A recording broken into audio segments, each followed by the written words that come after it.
Cześć, tu Artur Karpiński, Beer Bacon Liberty i zaczynamy nasz wielki test porterów bałtyckich 2024.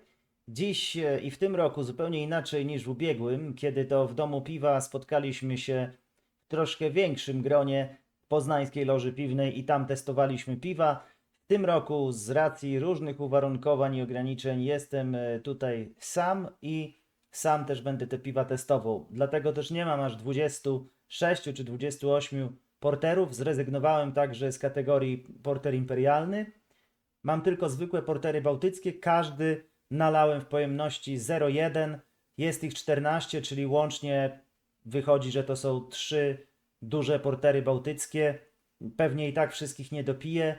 Natomiast co się stanie z całą resztą butelek? Otóż zrobię z nich redukcję, a następnie ten syrop powstały z tej redukcji zostanie użyty do produkcji porterówki. A więc najpierw trzeba przypomnieć wyniki poprzedniego roku. I na stronie Beer Bacon Liberty oczywiście, jak wpiszecie wielki test porterów bałtyckich, to te wyniki są. Pierwsza piątka to był kultowy browar staropolski Porter 180. To piwo również będzie w dzisiejszym konkursie. Numer 4, browar zamkowy Cieszyn, porter bałtycki. Tego piwa niestety nie ma. Jak wiemy, różne perturbacje z browarem Cieszyn były w międzyczasie. No i też tego piwa nie zdobyłem, ale też jakoś go specjalnie nie szukałem. Na miejscu trzecim browar Fortuna Komes, porter bałtycki. Jest oczywiście. Miejsce drugie to był porter warmiński z Kormorana. Też jest. No i ten wielki, niespodziewany zwycięzca, czyli korporacja, która pobiła browary regionalne i kraftowe, Książęce Porter. Myślałem, że go nie zdobędę, ale dzisiaj dosłownie tuż przed nagraniem trafiłem na nie w Carrefourze i stamtąd właśnie je przyniosłem, więc jest Książęce Porter. Oprócz tego 9 pozostałych piw, czyli łącznie jest ich 14, tak jak mówiłem. Nie ma tutaj porterów imperialnych, chociaż jeden jest tak na granicy, aczkolwiek wziąłem go właśnie też w Carrefourze, ponieważ w sumie go nie piłem i chciałem go spróbować i dołączę go do testu. Jeżeli wygra, to się zastanowię, czy go sklasyfikować, czy nie, bo ciut przekracza widełki. No i druga sprawa, nie ma tutaj porterów z dodatkami, przynajmniej deklarowanymi, oraz nie ma piw leżakowanych w beczkach. Są to same tak zwane czyściochy. I znowu jest jedno ale, browar Turek i piwo Gosk w widełkach się mieści, natomiast dopiero jak to piwo do mnie przyszło, to zobaczyłem na etykiecie, że jest tam dodana sól morska. No nie jest to jakiś wielki dodatek, sól oczywiście też używa się do modyfikacji wody, więc zobaczymy jak to wypadnie. Także to są te takie dwa piwa. Co więcej, test jest ślepy tym razem. Każda butelka i każde szkło dostało swój numer, potem one są pomieszane, więc kolejność w jakich ja będę tutaj pił to piwo, to jest zupełnie co innego niż numery, które tutaj są na karteczkach. Mam 12 niebieskich szkieł i 2 czerwone, więc niestety no, to co jest w tych czerwonych to wiem, że tam jest Szreniawa i Ciechan, ale nie wiem, który jest który. Natomiast cała reszta jest totalnie na ślepo.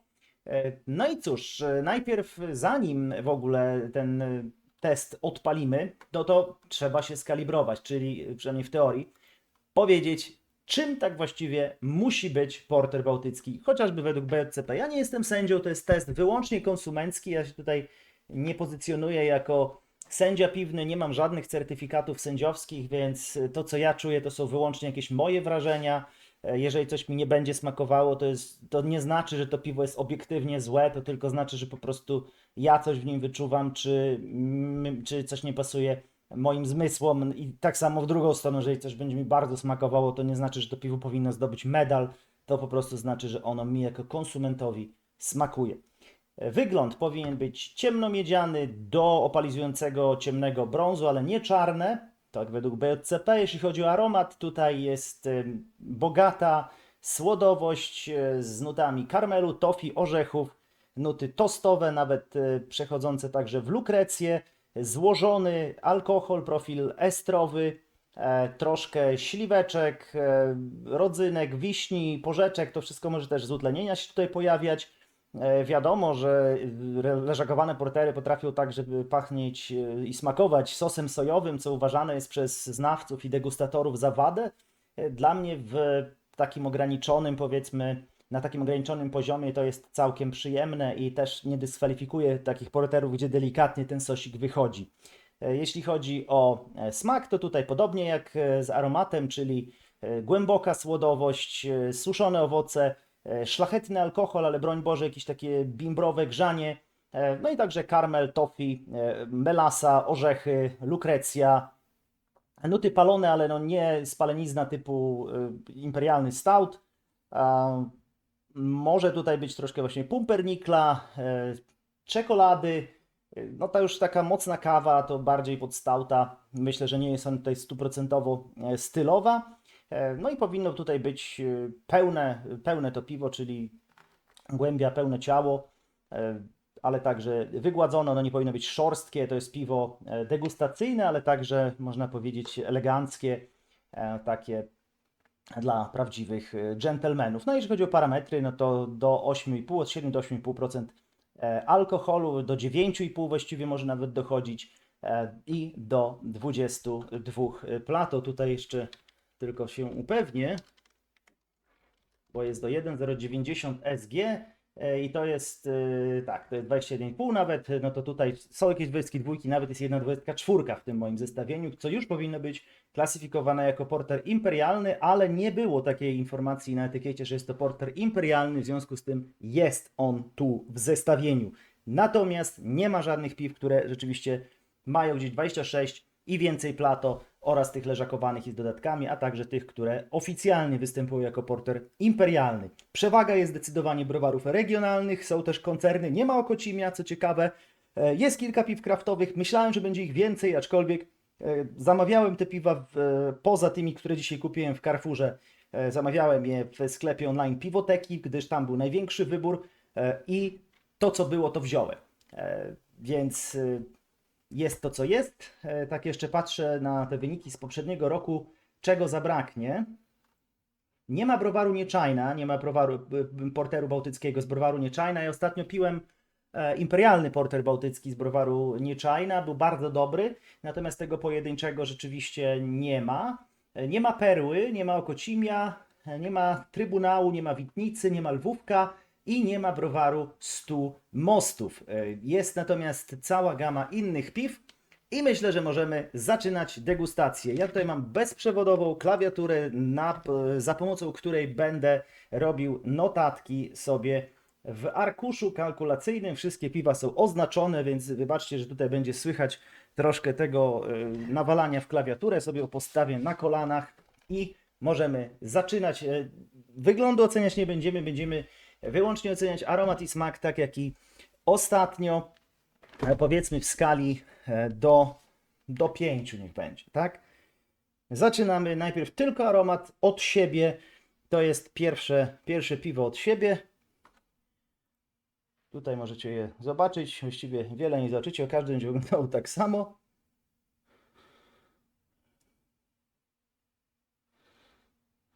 Jest tutaj troszkę alkoholowości, jest taka właśnie też lukrecja przyjemna.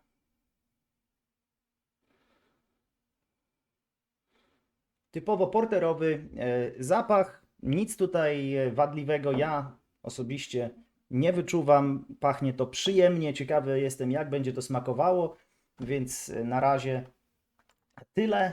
Powiedzmy, no tak trudno mi ocenić to liczbowo na sam początek, bo nie mam porównania, muszę kilka ich rzeczywiście sobie powąchać.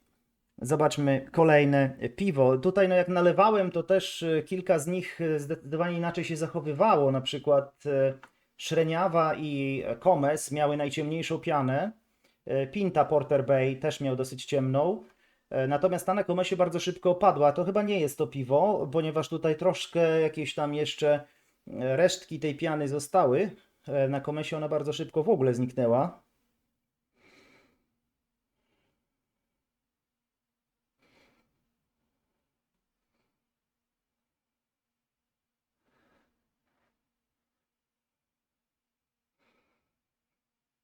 Bardzo podobny jest tutaj aromat. Może może delikatnie mniej intensywny niż w tym poprzednim piwie, więc na razie takie sobie tutaj notatki czynię. Trzecie piwo od siebie, ono jest jakby, tutaj tego nie widzicie może dobrze, ale jest ciut delikatnie jaśniejsze od reszty. No i tutaj jest już taka mocniejsza lukrecja i wręcz takie ciągutki czarne cukierki, coś w tym stylu. Ja nie wiem, czy to nie jest żywiec porter, bo on potrafi mieć takie coś. Jest on dosyć wyraźny w aromacie, właśnie te takie czarne, z czarnymi cukierkami, że to nie jest czarne Haribo takie, bo ja wiem, że niektórzy nie lubią tego czarnego Haribo, ale rzeczywiście jest tutaj wyraźny ten aromat. Teraz mamy szkło czerwone, więc to będzie albo szreniawa, albo ciechan. No i tutaj ono jest jakieś takie mocno dosyć palone w aromacie, wręcz bym powiedział przypalone, taki przypalony karmel trochę. To już oczywiście mi się musiało rozlać trochę, ale trudno.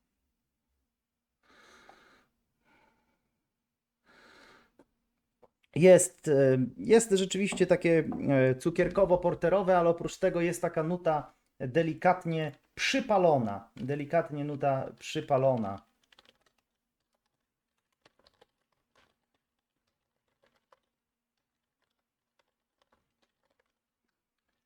Dobrze, to był pierwszy rząd.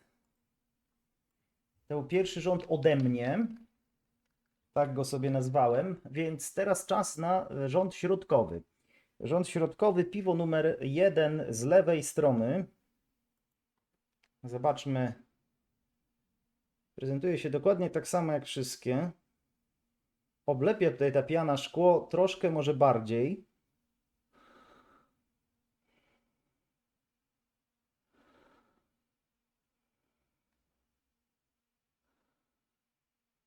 Tutaj ono też jest jakby troszkę palone, ale też jest jakby troszkę takiej piwnicy gdzieś wychodziło, więc to nie jest jakieś super. Oczywiście tam jest ta melanoidyna, są te praliny, natomiast rzeczywiście jest troszkę taka przypalona ściana w piwnicy.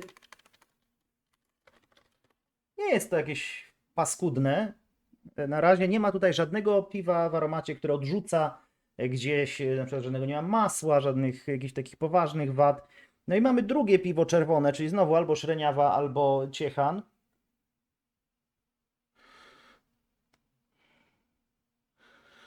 No tutaj też jest taki ewidentny, porterowy, cukierkowy, takie ciemne cukierki,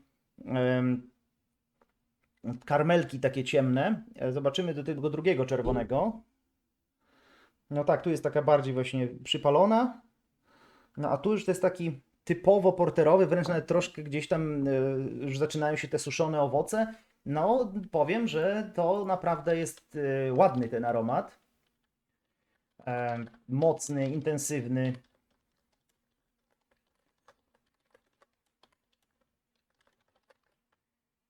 Ciekawy jestem. No, aha, Szreniawa, piwo firmowane przez browar Szreniawa, z tego co widziałem na etykiecie, uważane jest w browarze Szczyżyc, także to nie jest piwo tutaj z muzeum pod Poznaniem, jest to piwo kontraktowo uważane w Szczyżycu. Nie jest napisane w którym Szczyżycu, co prawda, czy w dużym, czy w małym, ale jest. Środkowe piwo ze środkowego rzędu, więc jesteśmy w połowie. Ono też jest dosyć jasne, ale ma też dobrą pianę. No tutaj jest takie mocno melanoidynowe, taka skórka od chleba przypieczona, troszkę nawet takie nuty, bym powiedział, koźlaka. No ładnie, ładnie. Podoba się dla mnie, jak to na Podlasiu mówią, to piwo. No i teraz mamy takie dwa piwa w ogóle bez piany. Któryś z nich to pewnie jest Komes, bo tak po prostu widziałem, jak ono się nalewało. To jest to pierwsze piwo, które piany nie ma. No i tak z aromatu to też nie za bardzo.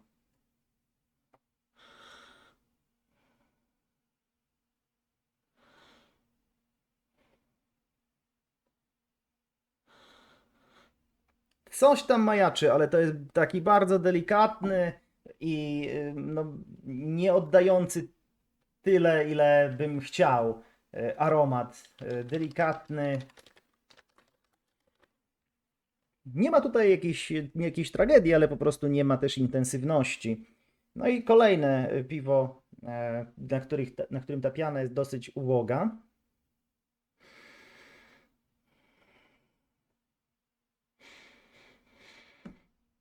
Ciemne słody, trochę karmelu, ale też nawet je obok siebie mogę powąchać.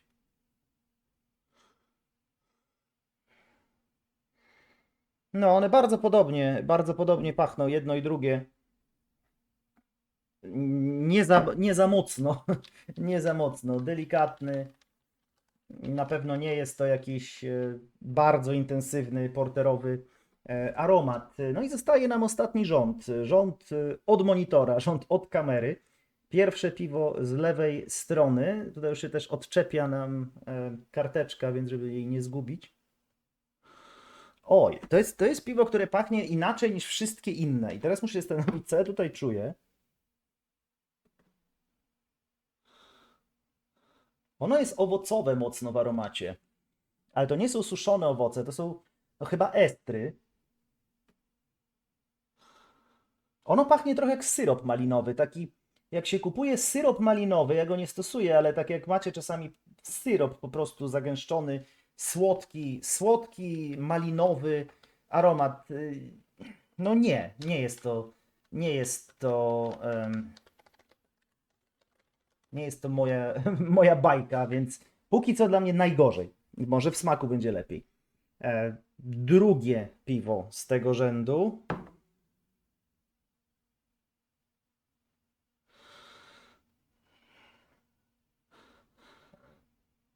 Delikatne, jakaś tam majaczy, troszkę zbożowość, troszkę skórki od chleba.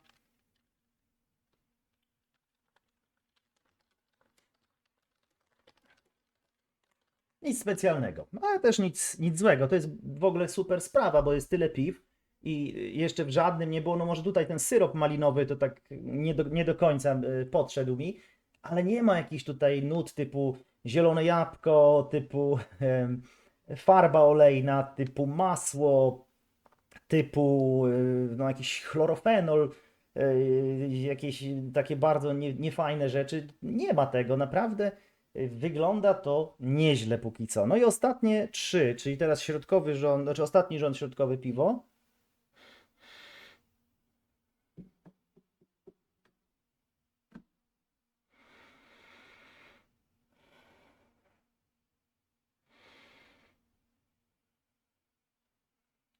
Też niewiele. Tu jest jakaś taka ziołowa troszkę nuta. Niewiele. Delikatna ziołowa nuta. Któryś z tych piw w zeszłym roku miał taką ziołową nutę? Zaraz zobaczymy. Nuta ziołowa. No, nutę ziołową czułem ostatnio w piwie z browaru Stu Mostów, którego tutaj nie ma. Natomiast Amber miał takie. Amber i Staropolski. Zarówno Amber, jak i Staropolski miał takie troszkę nuty mentolowe w zeszłym roku, więc może coś tutaj, no ale też nie chcę przesądzać. Przedostatnie piwo. No, tutaj już jest ładniej.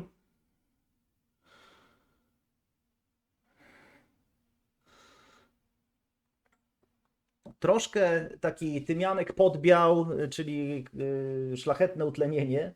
Tak ja to odczuwam. Jest taka pralinkowość. Na razie, co ciekawe, w żadnym piwie nie czułem takiej typowej kawy czy zapachu takiej gorącej czekolady, ale tutaj właśnie jest taka. Jest troszkę karmelu, troszkę Oczywiście musiałem się polać, ale trudno. Musicie mi wybaczyć, że się troszkę polałem. Tak to jest, jak się ma wiele w ręce. Jest to przyjemne dla mnie. Ja wiem, że niektórym by ten tymianek podbiał tutaj nie pasował, ale czemu nie? Ale czemu nie?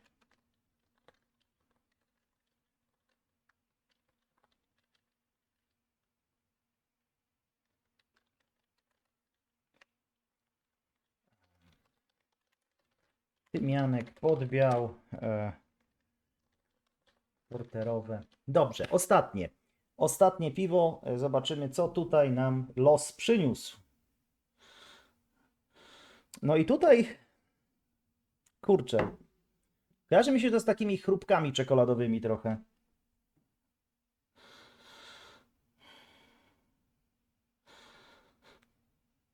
No takie średnie bym powiedział. Troszkę chrupki czekoladowe, kakaowe, takie chrupki kakaowe, jakieś takie zboże. No bez rewelacji, więc na razie tutaj to piwo, czyli bliskie trzecie. Tak, lukrecja taka mocno, lukrecja ciągutki, coś takiego. Środkowe drugie, tutaj ten mocny, intensywny, suszone owoce, rzeczywiście fajny. No i środkowy. Tak, tutaj taki wyraźnie koźlakowy, coraz bardziej intensywny. Myślę, że to są na razie te trzy piwa, które ja bym uznał za najlepiej pachnące. Ale czas na smak. Czas na smak. Co tutaj będzie czuć? Zaczynamy od piwa B1, czyli bliskie pierwsze. Tutaj było, że jest porterowe, typowo w aromacie. Nic się nie zmieniło, chociaż tu jakiejś wielkiej nie ma intensywności tego aromatu.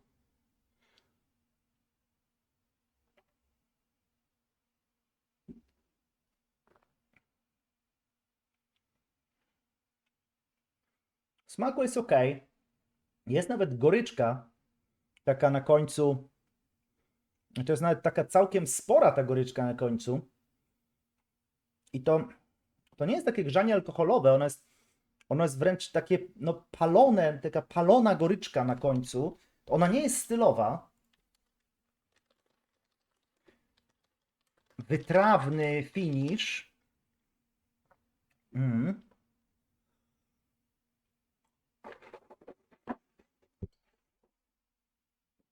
Sobie tak pobełtam nim.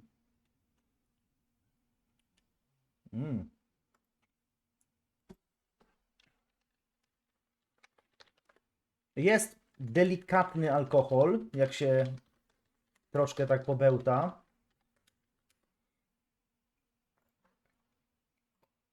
Jest delikatny alkohol.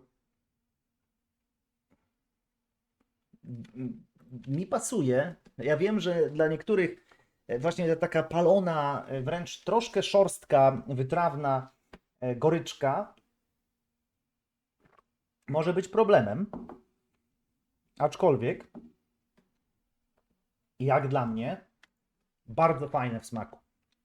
Tak jak mówię, pewnie gdybym był sędzią, to musiałbym za to odjąć punkty, ale na szczęście nie jestem i to ja tu ustalam zasady, więc jest fajnie, jest fajnie. Kurczę, ale taka długa, naprawdę długa goryczka w tym piwie jest.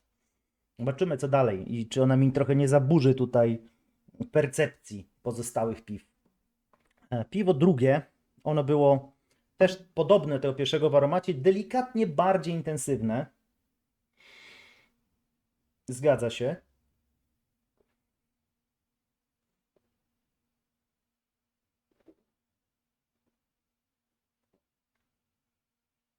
Ale zupełnie inne w smaku. Jest takie bardzo klasyczne. Jakby ktoś mnie zapytał, jak smakuje klasyczny porter bałtycki, to bym powiedział, że właśnie tak. Może ma trochę mało ciała, no ale to może być 18 na przykład. Ale jest rzeczywiście wszystko, co powinno być w aromacie. Są ciemne słody, jest delikatna, właśnie taka melanoidyna, ten karmel przypalony troszkę, ale w takim bardzo eleganckim stylu. Jest delikatne też alkoholowe grzanie, ale takie, powiedziałbym, szlachetne. Więc tutaj, jeżeli z kolei bym oceniał to tylko w stylu, no to naprawdę jest to dobry porter, po prostu klasyczny, dobry. Smaku może ciut za bardzo grzeje na końcu, ale jest okrągły, tak, to też muszę zapisać, jest okrągły.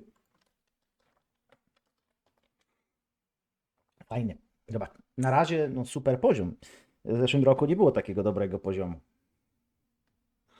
No tutaj była ta Lukrecja ciągutki w aromacie, rzeczywiście fajny jest ten aromat.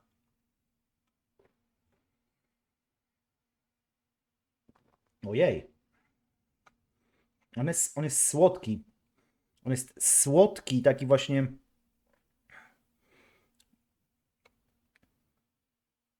Nie chcę być kukułkowy, bo tam są też inne smaki, ale takie karmelki ciemne,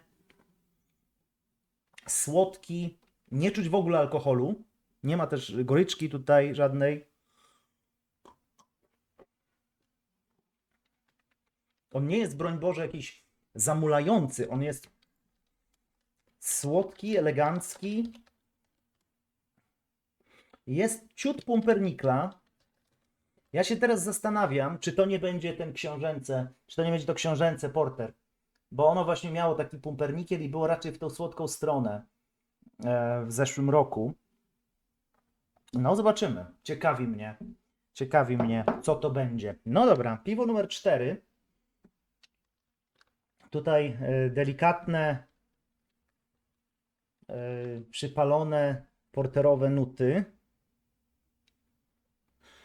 No tak, ono jest. Ja tu nawet troszkę jakieś jakbym wędzonki czuł. Takiego ogniska.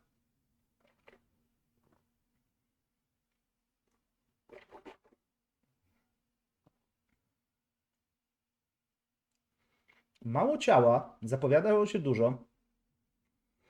Mało ciała i głównie takie właśnie przypalone ogniskowe klimaty. To nie jest moim zdaniem, to nie jest stylowy porter. To jest właśnie takie ogniskowe, wręcz przypalone. To nie jest złe piwo, ja z wielką chęcią je wypiję, natomiast w kategorii porter bałtycki niekoniecznie. Niekoniecznie, to jest taka trójeczka. Środkowy rząd. Środkowy rząd.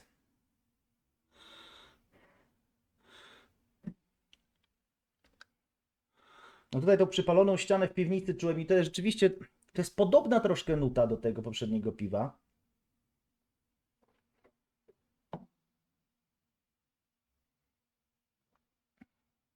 Ale już w smaku jest inaczej. Już w smaku jest bardziej porterowo niż w tamtym. Ono nadal jest troszkę piwniczne.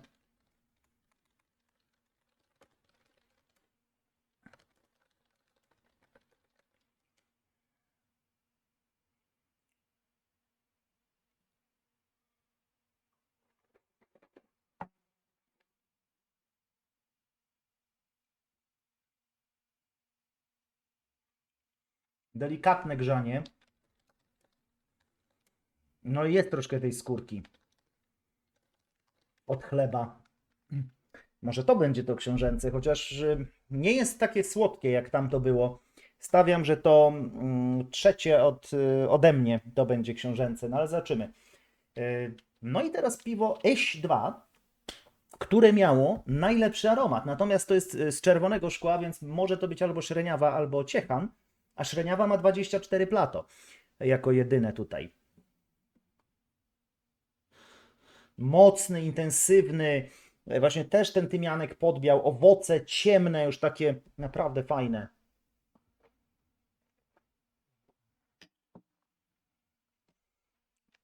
Cieliste, takie ciągnące się w smaku wyklejające usta, ale nie w taki sposób słodki. Ono nie jest syropowe, ono tak wykleja takim filmem jakby gardło. No super piwo, natomiast podejrzewam, że jest to ten porter 24 Plato ze Szreniawy, czyli ze Szczyżyca. No jeżeli on wygra, to będę miał zgrzyt, czy go w ogóle sklasyfikować, no bo jest poza widełkami i nie wiem, czy tutaj nie przyznam mu po prostu osobnego wyróżnienia, ale no nie łapie się. Nie łapie się w te główne widełki. Okrągły, wyścielający ścianki gardła, sobie piszę notatkę.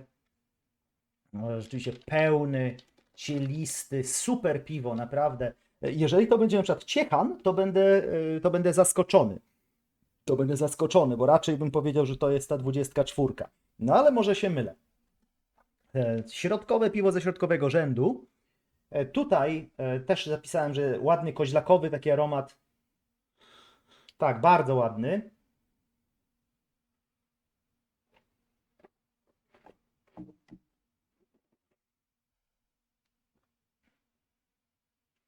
Smak pasuje do aromatu. Ono jest bardzo koźlakowe, bardzo melanoidynowe. Jest taki... Też jest pełnia, jest ciało, jest też goryczka delikatna. Ono jest bardzo złożone, jest bardzo bogate. No, to będzie na pewno jeden z medalistów, myślę. Pełne, bogate, melanoidynowe. Ciemny karmel też. Ja zawsze wracam do dawnych lat, czyli tak 2012, 13, 14, kiedy Komes, porter bałtycki, miał taki niesamowity finish kawowy, wręcz jakby się piło dobre włoskie espresso. No niestety już od lat Komes Porter takiego finiszu nie ma, a szkoda, chociaż ja wiem, że on nie jest stylowy, ten finish, aczkolwiek dla mnie smakuje, jak to się mówi. No i teraz dwa piwa S4, S5, czyli z tego środkowego rzędu, które były bardzo podobne, bo były bardzo delikatne i tak naprawdę za wiele tam się w aromacie nie działo. Zobaczymy, czy inaczej jest w smaku. No tu jakby troszkę coś zaczynało się dziać w tym aromacie. Oj, ale smak jest lepszy. Lepszy. Jest przypalona skórka od chleba. Dosyć mocna. Jest ciało, duże ciało. No, ja tutaj jestem w stanie dać mu jeszcze, zobaczę tutaj, bo dałem temu pierwszemu piwu 3,25 za aromat. Temu dałem 3, nie wiem czy mu nie podnieść.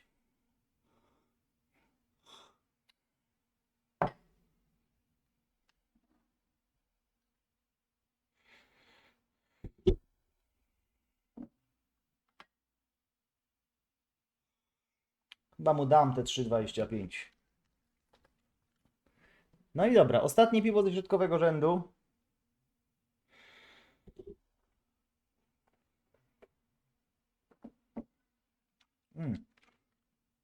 Lukrecjowe.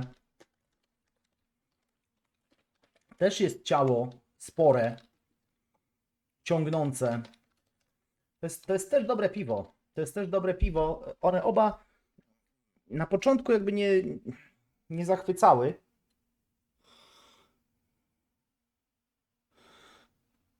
Ale dalej w aromacie są bardzo delikatne.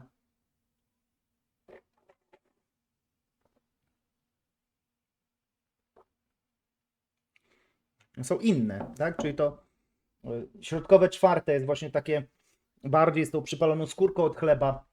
Natomiast to piąte jest ciut słodsze.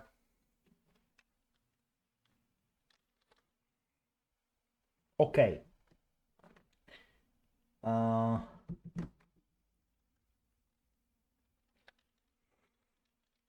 No i ostatni rząd.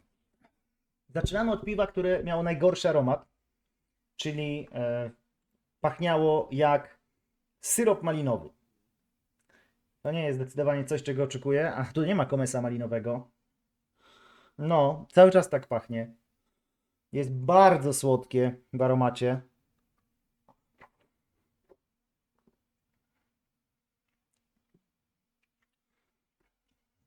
W smaku nie jest złe. Jest słodkie. Jest ten tymianek podbiał. Takie szlachetne utlenienie.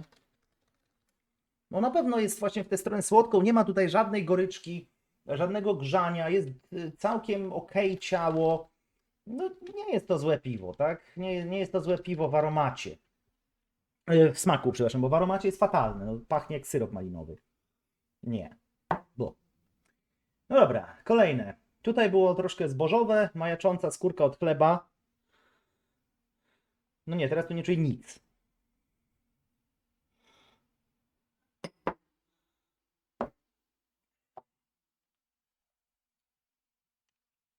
To jest na 3,25 piwo w aromacie. No chyba mu obniżę na 3. Przepraszam.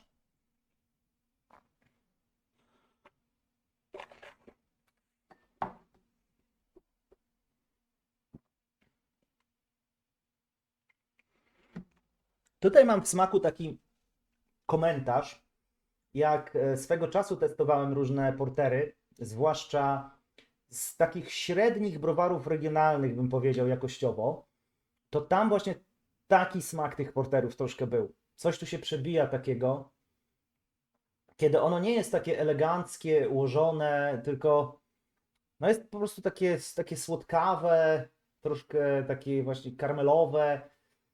No nie jest to jakieś wybitne piwo.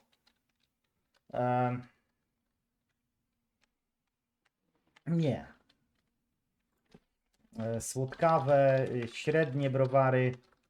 Nuta średniego takiego jakościowego browaru regionalnego. Zobaczymy.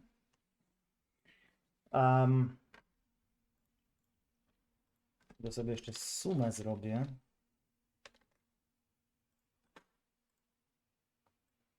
Zawczasu. Zrobię sobie filtrzyk. Środkowe piwo z ostatniego rzędu. Tutaj niewiele się działo. Delikatna nuta taka ziołowa, troszkę mentolowa. I ona tu dalej jest.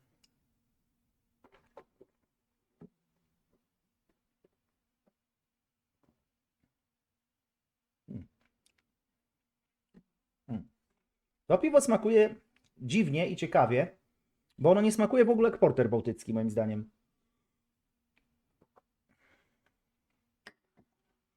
No taki po prostu ciemny lagerek. A nawet troszkę jakiegoś chmielu. Jest taki nieułożony finish, troszkę taki nieelegancki, troszkę grzejący.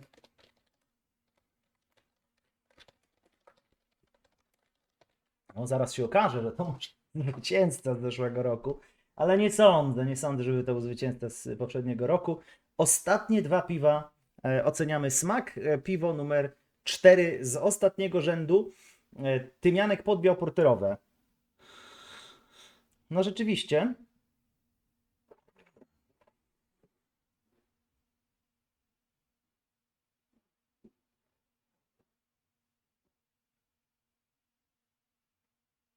Jest fajne. Nie ma jakiegoś wielkiego ciała. Jest, powiedział, średnie ciało. Średnie ciało. Jest palone troszkę. Jest ten tymianek.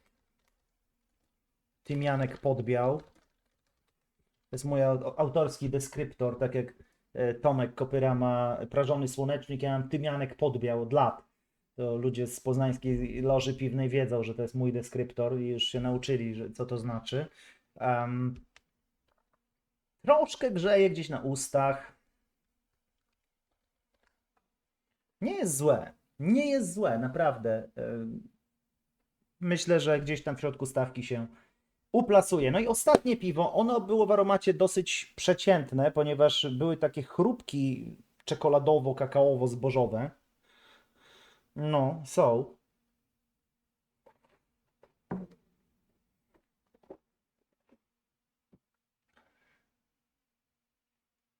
W smaku znowu jest taka nuta słodka, takiego słodkiego karmelowego lagera. To nie jest dla mnie nuta porteru bałtyckiego, takiego eleganckiego. Nie, zdecydowanie nie. Jedno ze słabszych piw, myślę.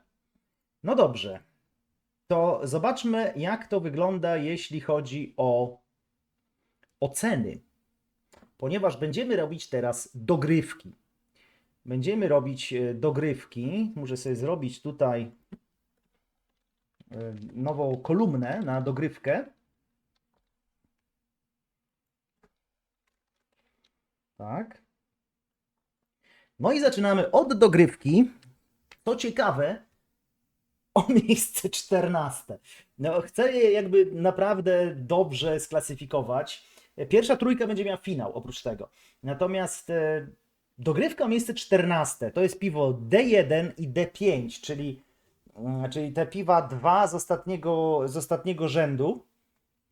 D1 to było to piwo syropowo-malinowe, słodkie, ale dobre ciało i szlachetne utlenienie, czyli smakiem wygrało, aromatem przegrało. A tutaj chrupki kakaowe, zboże, słodki karmelowy lager.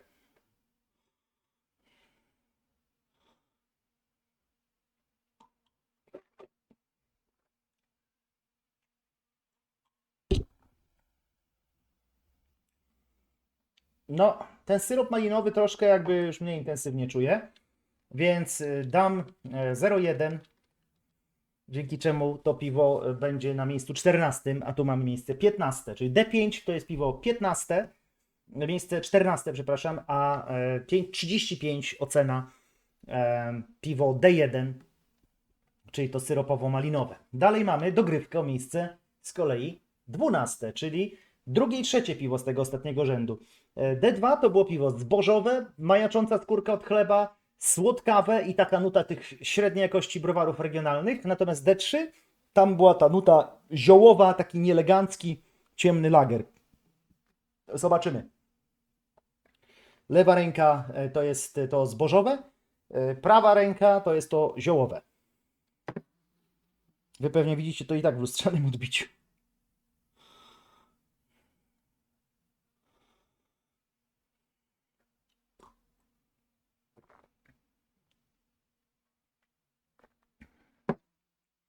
No, oba te piwa nie są najlepsze. Natomiast to środkowe, to D3, tam gdzie jest ta nuta ziołowa, wręcz ja bym powiedział może chmielowa nawet, no to nie jest porter dla mnie, tak? Czyli tutaj mamy 0,1 dla tego piwa. Tutaj dalej 11, 10 miejsce jest jasne. Dogrywka o miejsce 8. D4 i S5. D4 to był tymianek, podbiał, porterowe, średnie ciało, troszkę palone. A S5 delikatny, coś tam w tle, lukrecja, ciało spore, troszkę ciągnące. No dobrze, zobaczymy. D4.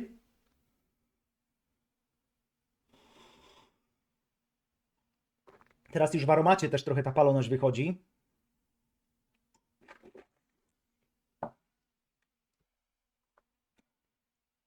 Ok. Nie jest złe, to jest spoko piwo. No i teraz to S5. No tutaj w aromacie teraz wychodzi dużo więcej. Jak ono się troszkę ogrzało, to rzeczywiście to jest duże ciało. Nie, ja tutaj jednak tu jest +1. To piwo poprzednie nie było złe, natomiast tutaj rzeczywiście ono zyskuje. Ono ma coraz więcej takich nut mocnych, ciemnych, porterowych, gęste. Jest to coś, co się mi podoba. No dobrze, dogrywek kres. Czas na finał. Czas na finał. A w finale 3 piwa oczywiście. Czy 5? Nie, 3. 3 piwa. Środkowe drugie. Środkowe trzecie. Blisko trzecie i blisko drugie. Czyli tak.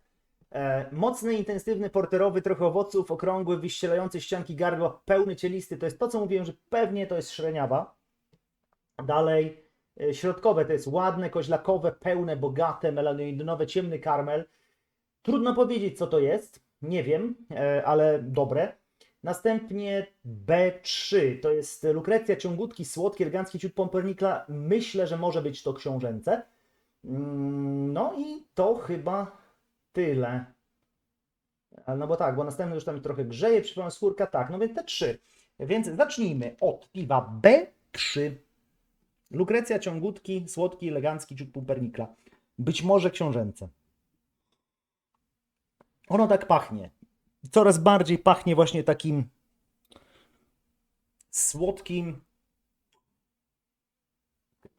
przypieczonym chlebem. No, powiem tak, jak to nie będzie książęce, porter, to się zdziwię, ale on jest naprawdę spoko.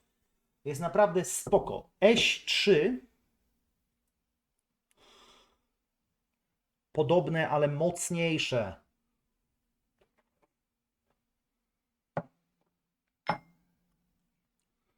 Więcej tego jest tutaj wszystkiego. Jednak wygrywa. No i to, co mówię, że pewnie średniawa. Zgadza się. Super. Dobra, mam wyniki.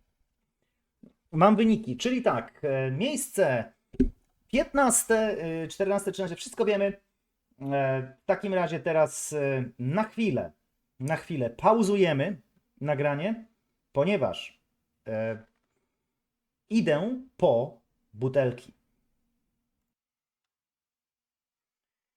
Ciach, ciach, ciach, jesteśmy. Mam tutaj mnóstwo butelek i tego piwa przed sobą, czego nie widzicie. No, tak jak mówiłem, bardzo mały stolik komputerowy, który jest jednocześnie moim miejscem pracy. I co tutaj mamy?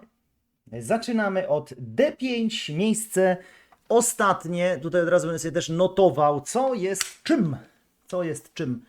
D5, miejsce ostatnie. Niestety, miejsce 14. To nie było jakieś złe piwo, no były te chrupki kakaowe, zboże, słodki karmelowy lager. Jakbym takiego portera jakby taki porter dostał, to nie byłbym jakiś bardzo zadowolony, ale pewnie też bym go nie zwrócił. I jest to numer, nie wiem czy to widzicie, numer 1. Numer 1. Szukamy buteleczki z numerem 1. W związku z tym z tej strony nie ma jedynki, jest. I mamy, no w sumie nie zaskoczyło mnie to. Jest to piwo Sowie Porter z browaru Wielka Sowa z Bielawy bodajże, tak? 22 plato, 9,3 alkoholu, sód jęczmienny, woda, cukier, chmiel, drożdże. Skarb polskiego piwowarstwa, ciemne, mocne, pełne w smaku, delikatnie rozgrzewający trunek wzbogacony o nuty karmelu, czekolady, jest doskonałą propozycją na chłodne wieczory. Bielawska wytwórnia napojów, browar Wielka Sowa. No niestety, kiedyś z browaru Wielka Sowa cały karton piwa przyniosłem, wszystkie piwa wypiłem poza jednym, zostało mi ostatnio, jak czyściłem piwnicę, zobaczyłem, że jednego nie wypiłem i niestety musiałem je wyrzucić, znaczy nie musiałem, ale 3-letniego miodowego raczej pić nie chciałem i rzeczywiście no, z tego browaru jakichś wielkich tam sukcesów piwowarstwa nie zauważyłem. Niektóre piwa były niezłe, niektóre mocno średnie, no i w dzisiejszym teście, wielkim teście porterów bałtyckich Beer Bacon Liberty 2024 niestety browar Wielka Sowa i Sowie Porter zajmuje miejsce ostatnie, miejsce 14.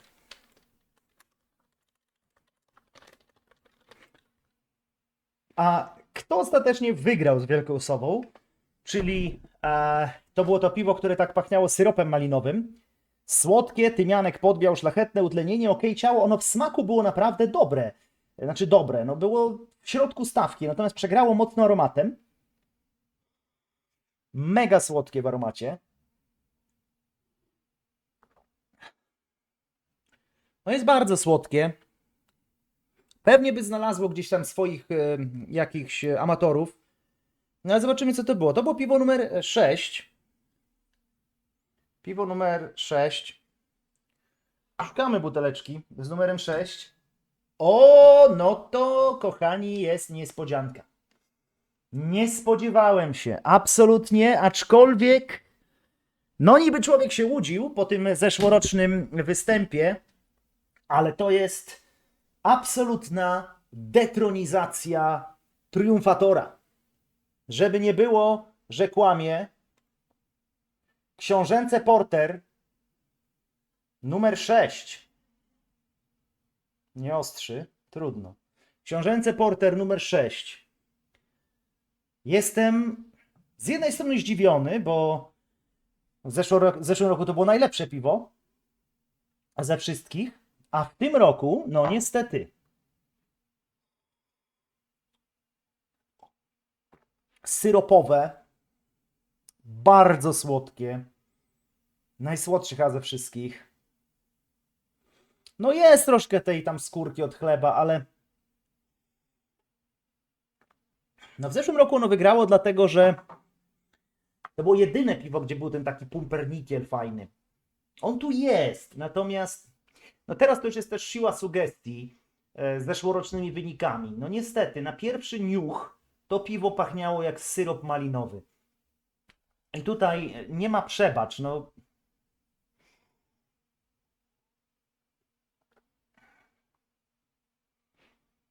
Teraz jak je piję, no to no naprawdę nie jest złe, szczególnie no, w smaku, już do aromatu się nos przyzwyczaił.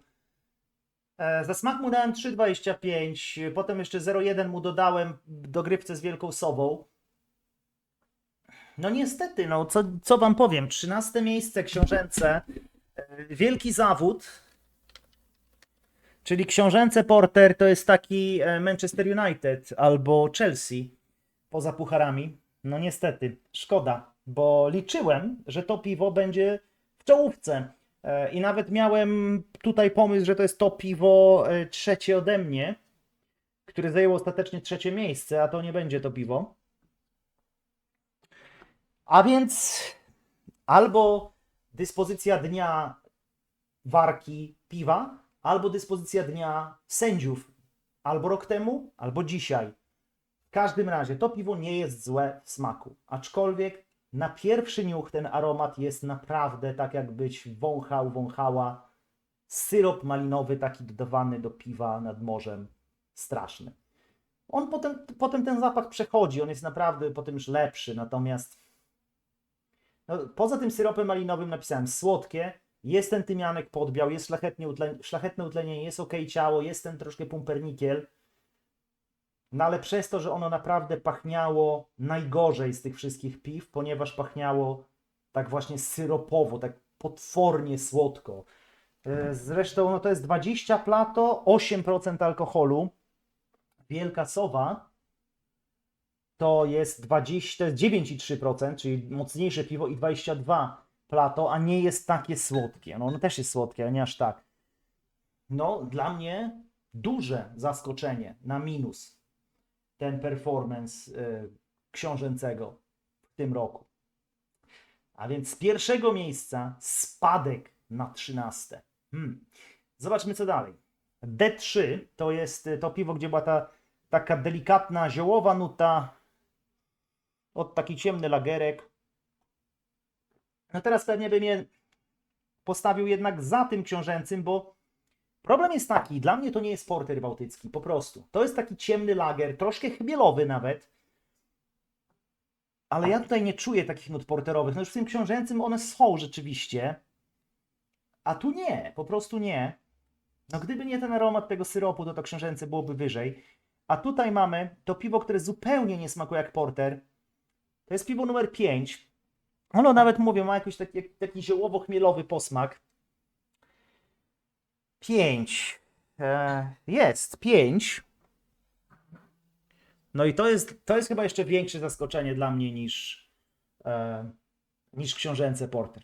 Naprawdę. Nie spodziewałem się, ale słuchajcie, to jest Pinta Porter Bay. Ja się spodziewałem, że to piwo wyrwie mnie z butów, że ono będzie rewelacyjne, a ono smakuje, no nie jak porter, ono smakuje jak taki chmielowy lager. Nie trzeba być portowym tragarzem. Balans owocowych, karmelowych, palonych nut. 22 plato, 9%.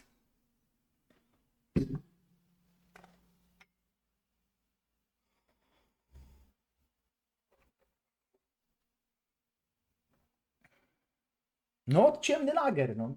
Ciemny lager, troszkę chmielowy, troszkę nawet gdzieś tam taki palony w tle. No, ja uwielbiam browar Pinta. Uważam, że browar Pinta jest naprawdę rewelacyjnym browarem.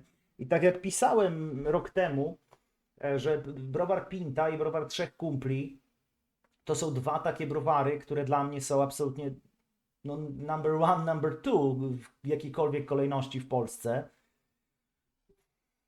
No niestety, no ten Porter Bay jak dla mnie przegrywa tutaj ten konkurs porterów bałtyckich. Ja widziałem dobre recenzje tego piwa.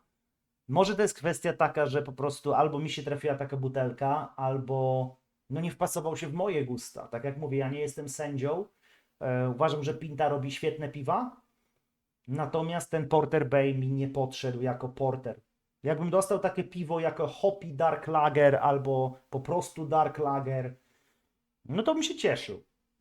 Ale jako porter bałtycki, ono jest cienkie, nie jest jakieś mocno cieliste, jest mało eleganckie, mało okrągłe, ta nuta taka właśnie ziołowo-chmielowa gdzieś. No to taki dark lager, ale nie Bałtyk, no przepraszam. Naprawdę, kocham browar Pinta, ale muszę być uczciwy, no i tyle. 12 miejsce, browar Pinta Porter Bay.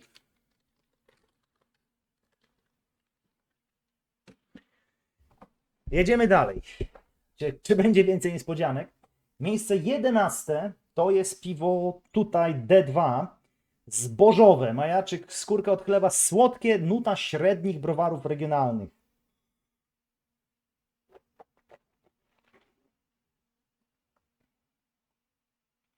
No, i takie jest. Jakby ktoś mi na przykład powiedział, bo tych piw nie ma tutaj, ale jakby ktoś mi powiedział, że to jest na przykład Witnica albo Trybunał, to bym powiedział spoko, to jest pewnie to. Natomiast wiedząc jakie są piwa, ja strzelam, może znowu się pomylę, tak jak z tym książęcym i z Pintą, ale ja strzelam, że to może być raciborskie. Zobaczymy. Numer 10. Numer 10 to jest, proszę Państwa.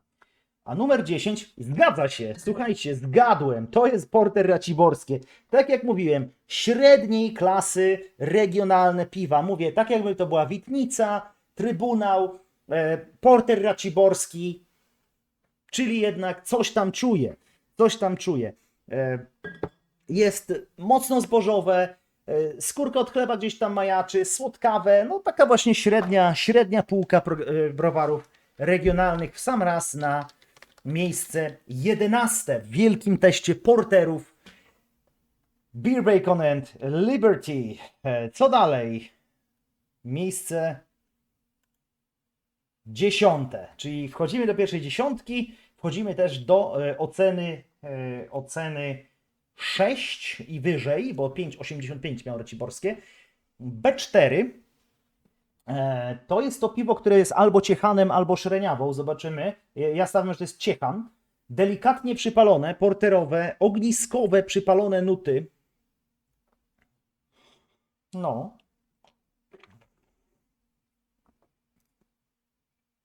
Troszkę też alkohol grzeje. To nie jest złe piwo. Jakbym dostał taki porter w restauracji, bym się bardzo cieszył. Piwo jest w porządku.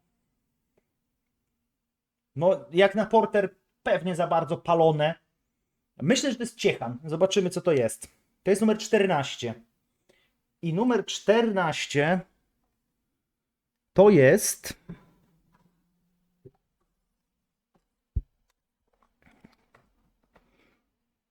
To jest ciechan. To jest ciechan, czyli ciechan porter, który bywał lepszy, bywał gorszy. Natomiast ta wersja, która jest tutaj przeze mnie oceniana, bo Ciechan też miał dużo różnych porterów, tak? Było 18, 22 i tak dalej. To jest klasyczny Ciechan Porter 22, nie 18, 22.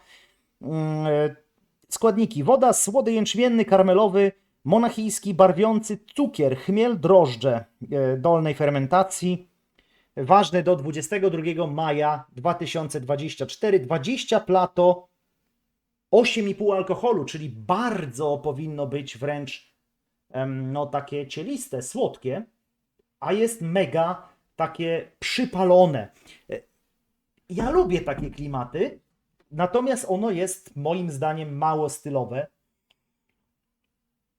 Fajne piwo, jak najbardziej super, ale no jak na porter bałtycki pewnie ciut za bardzo właśnie takie ogniskowe. Ciechan dla mnie dobre piwo, 10. miejsce. Zobaczmy, co pisałem o Ciechanie rok temu, ponieważ to piwo było w konkursie i co ciekawe, nie było go w pierwszej 15. Tak, Ciechan w zeszłym roku był poza pierwszą 15, czyli był naprawdę słaby, ponieważ no, te piwa nawet gdzieś tam w tych miejscach 10-15 były dosyć średnie w zeszłym roku. A tutaj, mimo tego 10. miejsca, to całkiem fajne piwo. Dobrze, jedziemy dalej. Miejsce 9. Środkowy rząd. Środkowy rząd. Piwo pierwsze. Napisałem o nim. Przypalona ściana w piwnicy, troszkę właśnie piwniczne, ale już w smaku. Porterowe, delikatne grzanie, troszkę skórki od chleba.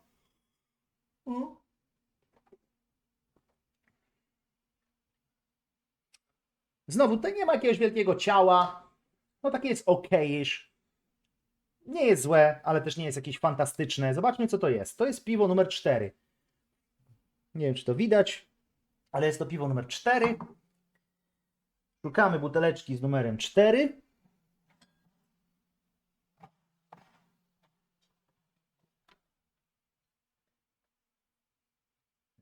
Nie jest 4. To już nie jest 4, czy tutaj będzie 4? Jest 4.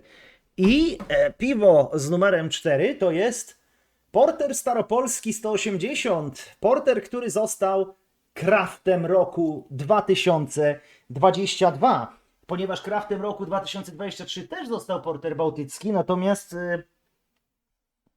piwo z browaru Kazimierz, czy latający jeleń, nie jest piwem, nie jest porterem klasycznym, jest porterem, teraz pewnie walne głupoty, ale o ile pamiętam, to imperialnym i to jeszcze pewnie leżakowanym w czymś, ale pewnie była też klasyczna wersja, więc nie mam tutaj Kazimierza. Ale Porter 180, Craft roku 2022, to jest właśnie to piwo, które zajmuje miejsce 9. Troszkę właśnie takie piwniczne, ale niezłe. I tutaj to jest też spadek na miejsce 9 z miejsca 5. I to wtedy, rok temu, przeczytam to, ponieważ kilku sędziów rzeczywiście nawet na miejscu 1. czy 2. go dawało. Wówczas napisałem o nim tak. Klasyczny stylowy porter w aromacie, nuty karmelu, tofi, melasy, ciemnego zboża, mentol. Intensywność aromatyczna nie jest jednak wysoka, smak typowo porterowy z pomrukami lukrecji deserowej czekolady. W ustach sędziowie zanotowali dużą pełnię, przyjemne rozgrzewanie, szlachetny alkohol, goryczkowy finish oraz żelazo. W ogóle tutaj nie było żelaza w żadnym. Piwo zostało ocenione jako dobre, przyjemne oraz jako jedno z nielicznych warte powtórzenia. No... Przypalona ściana w piwnicy to było to piwo, tak? Teraz też sprawdzę to żelazo. Nie no, żelaza nie czuję. Nie jest złe. Nie jest złe, natomiast dzisiaj wystarczyło ta niezłość wystarczyła na miejsce 9. Browaru Staropolskiego. Jak najbardziej fajne piwo. W tym roku wiem, że wyszło też to piwo w wersji nitro, o ile dobrze kojarzę. Nie mam go, ale pewnie warto też je spróbować. Jedziemy dalej. Miejsce 8. I piwo D4. Tymianek podjął porterowe, średnie ciało, palone troszkę. No i właśnie ta typowa nuta tymianek podbiał, czyli takie utlenienie w stylu tych cukierków na kaszel. Teraz troszkę alkohol wychodzi w tym piwie i mamy, wpadła mi kartka do innego piwa. 11 numer. Numer 11. Po której stronie to będzie? Jest. No i to jest żywiec. Żywiec Porter. Żywiec Porter to jest piwo, które no, jest na rynku wiele, wiele lat, jak nie dekad. Piwo, które było właściwie chyba pierwszym porterem, jaki piłem. Ono często bywa alkoholowe, mocne, wręcz gorzkie takie. A tutaj właśnie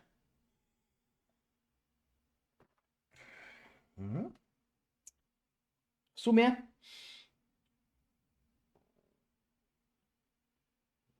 jak na żywca to jest całkiem nieźle ułożony. To jest dobre piwo, naprawdę. Dzisiaj poziom jest fajny. Podoba mi się ta selekcja, która jest. Miejsce 8, Żywiec Porter. Absolutnie dobre piwo. Co o nim w zeszłym roku? Żywiec był na 11 miejscu, czyli o 3 pozycje do góry. Porter żywiecki, on od XIX wieku przecież jest, mówię kilka dekad, od XIX wieku jest porter żywiecki na rynku. W zeszłym roku mniej charakternie grzeczny, wytrawność, goryczka, alkoholowość przewijała się w opisie większości sędziów. Jeden z nich wyczuł też nuty piwniczne, a drugi warzywne. No tutaj na pewno tego ja nie czuję. Pierwsze piwo, które wziąłem do końca. Bardzo, bardzo spoko, fajne piwo. Żywiec Porter. Miało go nie być w ogóle, bo poszedłem tak naprawdę do Carrefoura po książęce i po porter warmiński. No ale zobaczyłem, że jest żywiec, że jest właśnie szreniawa, więc jeszcze wziąłem te dwa. No i jak widać, żywiec wzrost z 11 na miejsce 8. Zobaczymy co dalej. Środkowy rząd, 5. piwo. Delikatny aromat, lukrecja, ciało spore, ciągnące, czyli smak o wiele lepszy niż aromat.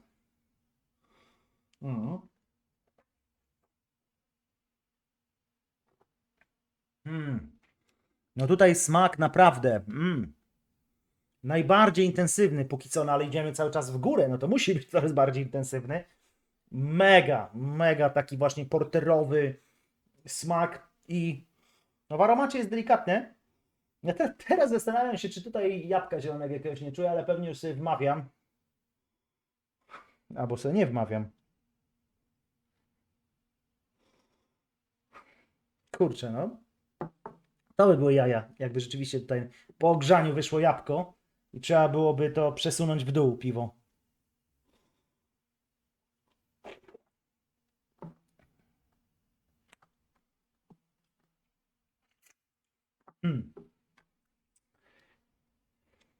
Może już to jest sugestia. W każdym razie, to jest piwo numer 8 i to jest Gosk. To jest Gosk z browaru Turek i tak jak mówię, to jest absolutny debiut tego piwa u mnie w testach. Ja go piłem wcześniej zarówno na festiwalu piwa, jak i w domu piwa z kranu. Natomiast z butelki jest to mój debiut z browarem Turek z piwem Gosk. No i tutaj właściwie mój taki dylemat dotyczył tego, że to piwo ma w sobie po pierwsze płatki owsiane, a po drugie sól. No i czy rzeczywiście może tak być tutaj klasyfikowane?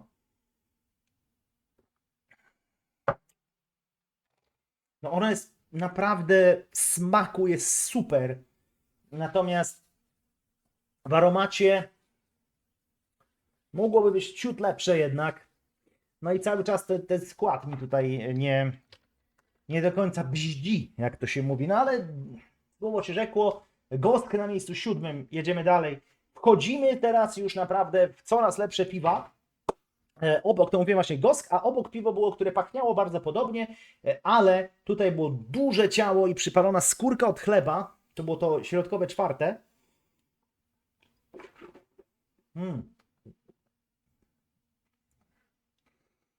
No teraz taka owocowość tutaj zaczęła wychodzić, taka trochę estrowa nawet.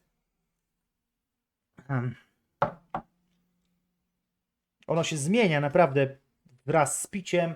Też finish troszkę taki szorstkawy. Jest to piwo numer 2. Piwo numer 2 to jest Komes. To jest Komes. No tak, nie ma piany, więc by się zgadzało. Nie ma piany.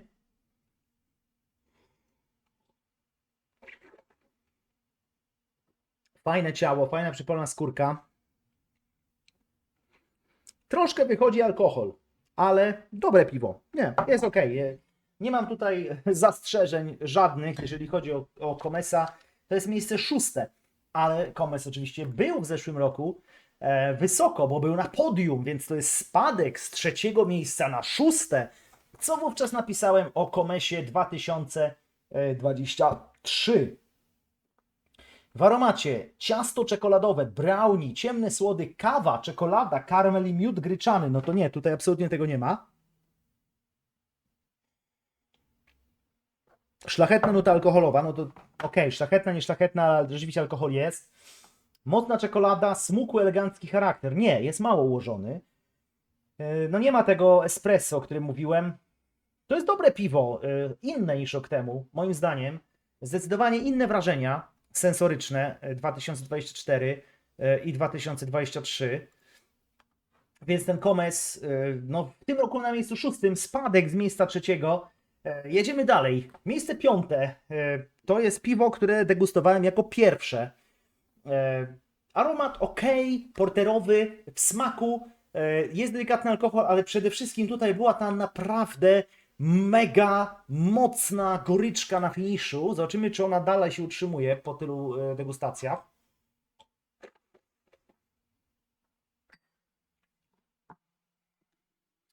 Ono ma w ogóle o wiele mniej ciała niż te piwa pozostałe. To będzie pewnie jakaś 18.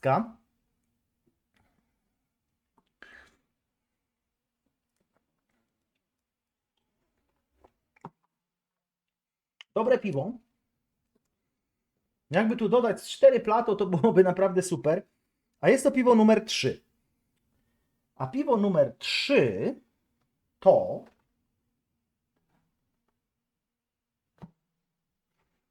No i to jest niespodzianka, bo to było też jedno z tych piw, które myślałem, że będą raczej nisko.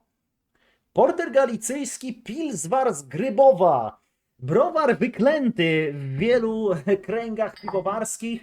Wielu birgików uważa browar Pilswar za rzeczywiście browar kiepski. Natomiast jest top 5 w tym roku w wielkim teście porterów bałtyckich, Pilswar, porter galicyjski. Jest rzeczywiście goryczka, jest porterowe w aromacie, jest okrągłe, ale brakuje ciała. Gdyby tutaj było więcej ciała, to może by było top 3. Jaki to jest ekstrakt? Zobaczmy. Co tutaj oni w ogóle piszą? Woda z własnych studni głębinowych, słody monachijski, pilzneński, karmelowy, palony chmiele, marynka lubelski, bez konserwantów, piwo ciemne, pasteryzowane 9,5%, ale nie ma... A nie, jest 22 ekstrakt, 9,5%. No tutaj niektóre były 22,8%, czyli ono jest mocno odfermentowane jak na porter. No i to czuć. Po prostu mało ciała. To piwo jest wytrawne, po prostu to jest wytrawny porter, więc jeżeli ktoś lubi wytrawne portery, to porter galicyjski z Pilswara mu będzie smakował. To nie ma absolutnie żadnych wad. Ja wiem, że Pilswar, czy też Pilsweizer, to są właśnie takie, ma dosyć ciężką reputację w środowisku piwnym. Jeżeli chodzi o to konkretne piwo, czyli porter galicyjski, absolutnie nie ma się czego bać. To jest naprawdę bardzo dobre piwo. Oczywiście, tak jak mówię, dla miłośników wytrawnych porterów bałtyckich. Mało ciała, ale poza tym wszystko tutaj się zgadza. Fajne. Jest ok. Przechodzimy do pierwszej czwórki. Miejsce 4. B2, czyli sąsiad Pilswara. Porterowe, klasyczny, dobry porter w smaku. Bardzo klasyczny, a najbardziej klasyczny ze wszystkich. Może ciut za bardzo grzeje, okrągły.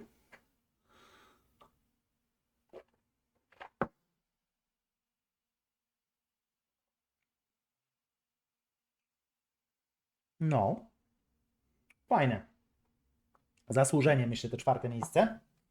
Chociaż też, jakby było więcej ciała, byłoby lepsze. Troszkę bardziej utlenione, może z pół roku, żeby poleżało, byłoby lepsze. I jest to piwo numer 12 czy 13? 12. Piwo numer 12 i jest to jedno z piw, które od zawsze, od kiedy robię wielkie testy, jest w czołówce. I jest to porter warmiński z browaru Cormoran. Jest to piwo, które w zeszłym roku było też bardzo wysoko, ponieważ było to piwo na miejscu drugim. To było piwo, które zdobyło srebrny medal. Dzisiaj jest 4, ale to nie znaczy, że ono jest w jakikolwiek sposób gorsze. Naprawdę super, zawsze pewny gracz. Jeżeli jesteście w sklepie i mówicie, mam ochotę na porter bałtycki i jest tam porter warmiński z browaru Cormoran, to bierzcie go zawsze, ponieważ nigdy nie spotkałem złej warki tego piwa. Jest to najbardziej klasyczny z tych wszystkich porterów, które dzisiaj piłem. Może gdzieś tam to grzanie jest za mocno alkoholowe na końcu, ale to są niuanse, naprawdę niuanse. W smaku świetny. Może gdzieś tam w aromacie przydałoby się większa intensywność, taka jak chociażby jest w Szreniawie. Ale porter warmiński od lat zawsze jest w czołówce i to potwierdza też ten wielki test porterów bałtyckich.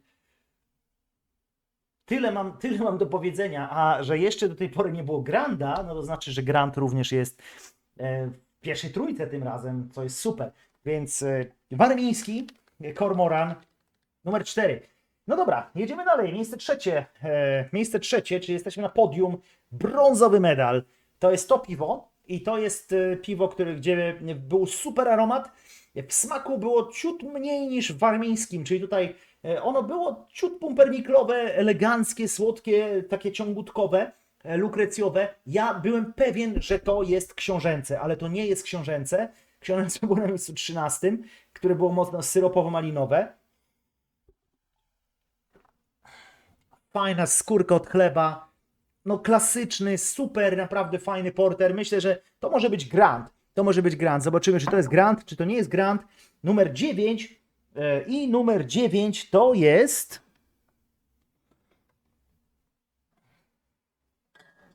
I to jest Grand. Oczywiście, że to jest Grand. Grand Imperial Porter z browaru Amber na miejscu 3, czyli powrót na podium. Powrót na podium, ponieważ browar Amber z Grandem był na miejscu 7 dopiero rok temu, co mnie bardzo wówczas dziwiło, to był minus, to był minus wielki. Myślałem, że to piwo będzie w top 3, a było na miejscu dopiero 7. Natomiast dzisiaj miejsce 3. Fantastyczne piwo. Piwo tak samo jak warmiński, więc jeżeli kiedykolwiek gdzieś zobaczycie jedno z tych dwóch piw, czyli albo Grand Porter z browaru Amber, albo porter warmiński z Cormorana, bierzcie, nie zastanawiajcie się, to są dwa absolutnie czołowe portery w Polsce i wychodzi na to, że co roku to jest genialne piwo. No i teraz zostały nam 2 miejsca. Ja już wiem, co to są za miejsca, bo wiem, że jest Szreniawa, bo jest w czerwonym szkle i wiem, że na miejscu drugim środkowe piwo numer 3, ładne koźlakowe, takie ono było najbardziej koźlakowe, najbardziej melanoidynowe. Super, naprawdę fantastyczne piwo z browaru, który nie zawodzi nigdy. Jakiego piwa bym nie pił, to jest zawsze genialne. I to nawet nie muszę sprawdzać numeru, ale sprawdzę pro forma, że to jest numer 7. I to oczywiście jest numer 7. I to jest browar 3 kumpli. Browar 3 kumpli, czyli jeden z najlepszych, jeśli nie najlepszy browar w Polsce obecnie, ważący piwa klasyczne, ale nie tylko, także nowofalowe. Browar, z którego nigdy nie piłem złego piwa, co się rzadko zdarza, naprawdę. I w zeszłym roku to piwo nie było w pierwszej trójce, był na miejscu szóstym, ten porter. Teraz jest na miejscu drugim. A właściwie nie wiem, czy nie na miejscu pierwszym, no bo cały czas nie wiem, jak to szreniawę klasyfikować, to ma 24 plato. No ale skoro już ją dopuściłem do tego konkursu, no to musi być na tym miejscu pierwszym, tak? To już uprzedzam fakty. Ale trzech kumpli i teraz słuchajcie, to nie jest 22 plato, to jest 20. To jest 20, która ma 8% alkoholu. Co tu jest napisane? Porter bałtycki to piwowarski skarb krajów basenu Morza Bałtyckiego, nazywany czarnym złotem. Przywita cię słodkimi nutami lukrecji, karmelu, czekolady i melasy. W smaku zaś dołoży cudowną pełnię i rozgrzewający alkohol. Zwieńczeniem będzie umiarkowana i szlachetna gorycz, która domyka to piwo jako idealny trunek deserowy. Skład: woda, słód jęczmienny, chmiel, drożdże. Bez szczegółów. Warka do 7 stycznia 2025. Więc jeżeli to piwo było rozdane 7 stycznia 2024 i ma rok terminu, no to bardzo szybko do mnie doszło, a jeżeli rok gdzieś sobie leżakowało i dopiero do mnie doszło, to również jest super, ale nie, naprawdę. Porter bałtycki z trzech kumpli. Jeżeli chodzi o piwa w widełkach BJCP, to jest najlepszy porter bałtycki w wielkim teście Beer Bacon Liberty, ponieważ no już wiem, kto wygrał, bo tylko jedno piwo zostało, ale ono ma 24 plato i jest no tak troszkę tak, a troszkę nie w tym teście. To jest piwo genialne. To jest jedyne piwo oprócz Szreniawy, które dostało notę 8. Więc tutaj mamy ładne, koźlakowe, melanoidynowe, ciemnokarmelowe nuty. Z przyjemnością wypiję to piwo do końca. Rewelacyjne, naprawdę. No ale w końcu musi stać się zadość i ogłosimy zwycięzcę. Zwycięzcę tego wspaniałego konkursu. Browar Szreniawa spod Poznania, z Muzeum Wsi w Szreniawie, aczkolwiek ważący niestety kontraktowo, mimo że były różne próby. W różnych browarach, bo wiem, że też ważą w sadach, albo ważyli w sadach, a to piwo akurat jest ze Szczyżyca. Mocny, intensywny, porterowy charakter w aromacie, owoce także suszone, okrągłe, wyścielające ścianki gardła, pełne, cieliste, przepiękne, cudowne piwo. Nie wiedziałem w ogóle, że takie piwo istnieje, dopóki dzisiaj nie poszedłem do Carrefoura. I właśnie tam w Carrefourze dzisiaj je kupiłem. Genialne piwo. Absolutnie. Szreniawa, browar Szreniawa, porter bałtycki ze Szczyżyca. Mocne, czarne piwo o rubinowych refleksach i gęstej strukturze oraz aromacie czekolady i lekko palonego ziarna. Dzięki odpowiedniej mieszance ciemnych słodów podczas kolejnych miesięcy leżakowania zmienia słodkawy smak w wytrawny i bardziej złożony. Odkryj głęboką szlachetność portera. Tak napisali. Portera, nie porteru. Przepraszam. Za browar Szreniawa. Woda, słód jęczmienny Pale Ale, monachijski czekoladowy, słód karmelowy, chmiel i drożdże. Uważony Szczyżyc. 27 stycznia 2026 data. Jeżeli ktoś by chciał takie piwo kupić, dokładnie tę warkę, no to 27 stycznia 2026 to jest właśnie ta data. Najlepsze piwo dzisiejszego wielkiego testu porterów bałtyckich Beer Bacon and Liberty 2024, czyli powtórzmy, na podium miejsce trzecie Grand, czyli piwo z browaru Amber Grand Imperial Baltic Porter, że nie ma napisu Imperial. Kiedyś tu był napis Imperial jeszcze, to jest po prostu Grand Baltic Porter. Przepraszam, że jeszcze starą nazwę powiedziałem. Grand Baltic Porter, tak to w tej chwili się nazywa. Esencja smaku, piwo ciemne, styl porter bałtycki. Jest napisane browar rzemieślniczy, Craft Brewery 1994, czyli przed rewolucją, o której my mówimy, 2011, nawet chyba przed Ciechanem. Ja pamiętam browar Amber, jak jeszcze mieszkałem w Białymstoku, że to było właśnie jedyny browar, który sprzedawał swoje piwa w kawiarni Fama w Białymstoku około roku 2001-2002. Pamiętam, że chodziłem tam oglądać eliminację Mistrzostw Świata w piłce nożnej do mundialu w Korei i Japonii i tam wówczas piłem piwo Amber żywe, Amber koźlak. Chyba porteru wówczas nie piłem za bardzo, ale na pewno piłem Amber żywe, które wówczas było jednym z moich ulubionych piw i właśnie koźlaka. Natomiast Grand Baltic Porter, już nie Imperial, zniknęła ta nazwa z butelki, dzisiaj na miejscu trzecim. Miejsce drugie, trzech kumpli z certyfikatem piwo kraftowe PSBR. Rewelacyjne piwko. Każdemu polecam. Tutaj data to 7 stycznia 2025. No i oczywiście miejsce pierwsze, czyli browar Szreniawa, porter bałtycki 9,2%, 24 plato ze Szczyżyca. Data ważności 27 stycznia 2026. Dziękuję wszystkim za ponadgodzinne spotkanie przy wielkim teście porterów bałtyckich 2024. Wyniki są jakie są. Troszkę zaskoczeń, troszkę bez zaskoczeń. Największym zaskoczeniem na pewno po pierwsze dopiero 13 miejsce książęcego, czyli zwycięzcy ubiegłorocznego. Dopiero 12 miejsce Pinty Porter Bay, po którym spodziewałem się co najmniej pierwszej piątki. No i ta Szreniawa na pierwszym miejscu, no ale to pewnie dlatego, że to jest 24. Więc tak, ja będę to klasyfikował, będę to uznawał za miejsce pierwsze, natomiast jeżeli uważacie, że BJCP Nazi i tak dalej, 22 to jest max, no to wówczas zwycięzcą jest browar Trzech Kumpli. Zależy to od Was, jak to będziecie uznawać.